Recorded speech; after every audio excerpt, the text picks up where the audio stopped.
Espagne, la plus grande manifestation de l'histoire récente, ignorée des médias. Ils sont de la vie générale près de 2 millions, plus disent certains médias, comme La Sexta, une chaîne de télévision nationale. Du jamais vu. Une journée historique qui ne va pas s'achever ce 22 mars, clame le cortège. Beaucoup ont prévu de rester à Madrid et de camper. Par exemple, 1000 d'entre eux dans le secteur du Recolto. Des assemblées générales, des opérations symboliques, faire le siège de la bourse, etc., sont prévues pour lundi et les jours suivants. L'entrée des 6 colonnes de marcheurs dans Madrid a eu quelque chose de très fort, de magique, nous raconte au téléphone Mauri Garcia. De l'émotion partout, après souvent 4 semaines de marche, les pieds meurtris. Sur leur passage, tout au long de leur périple, la population a accueilli les marcheurs avec une solidarité forte. Les médias ont, quant à eux, organisé pendant des semaines, un blocus informatif contre les marches de la dignité. L'immense tsunami populaire réclame le non-paiement de la dette illégale, la fin de l'austérité, du pain, un travail, un toit pour tous et veut jeter dehors les gouvernements de la Troïka. C'est une mobilisation gagnée à la force de nos muscles, pour Jorge Garcia Castano, de Izquierda Unida. Société condamnée, ce qui frappe, c'est la diversité des revendications. Et leur convergence contre un paradigme de société condamnée, le néolibéralisme, pour un syndicaliste de l'un, venu à titre individuel. Au même moment, l'un des pères de la transition, Adolfo Suárez, agonise. Le symbole n'échappe à personne. Le consensus de 1978 est bel et bien chancelant. Les syndicalistes du SA, de la CGT, des bataillons des commissions ouvrières présents malgré le non-soutien officiel de leur organisation, scandent, le futur ne sera pas capitaliste, il sera ouvrier et socialiste. La place Colón déborde. Cible est engorgée. Tout le centre de Madrid est congestionné, comme en attestent les images des télé alternatives. La tribune est dressée au fond de la place. Les représentants des marches régionales s'y succèdent au micro, soulignant la dimension historique de la journée. Pour tous, un point de départ. Ils dénoncent les gouvernements de la Troïka, aussi bien ceux du PSOE que ceux du Parti populaire, qui ont instauré un état d'exception sociale.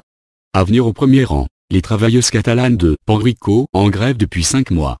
La déléguée catalane dénonce la politique austéritaire du gouvernement catalan, 800 000 chômeurs, et exige le droit pour tous les peuples de pouvoir décider de leur avenir. Daniel Avilés, jeune chômeur de 26 ans, marche depuis Murcia. La colonne des Asturies chante Santa Barbara. Des milliers de drapeaux républicains, de drapeaux andalous, des bannières rouges du PCE, rouges et noires de la CNT, de chaque autonomie, flottent. Tous scandent « Vive les luttes de la classe ouvrière ». Nous ne voulons pas l'aumône. Les droits ne se négocient pas. À la tête des colonnes, beaucoup d'immigrés accueillis au cri de « Aucune personne n'est illégale ». L'aragonaise Amparo Bella chante une rota politique et un hymne de la Bornta. 20h. Le leader du SA, Diego Canamro, prend la parole, la gorge brisée.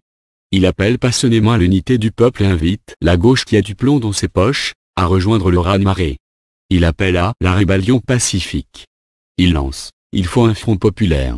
La foule lui répond par d'interminables « Zi, se pude, oui, on peut ». C'est le slogan qui revient le plus souvent. Le gouvernement cherche la provocation. Il a déployé 1700 agents anti-émeute et a décrété le rassemblement illégal après 21h30. Une sorte de couvre-feu. Il tente manifestement d'engager une épreuve de force.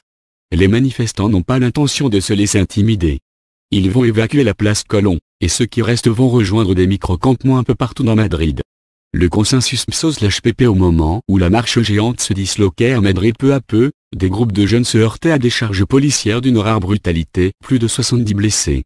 Au même moment, le journal El País évaluait sur son site la participation populaire à 50 000 personnes, reprenant le comptage gouvernemental volontairement archi-minoré et provocateur. La trouille du peuple. Les manifestants annonçaient déjà avec humour les chiffres officiels, de 5 à 7. Le quotidien El País est depuis longtemps l'organe officieux du PSOE.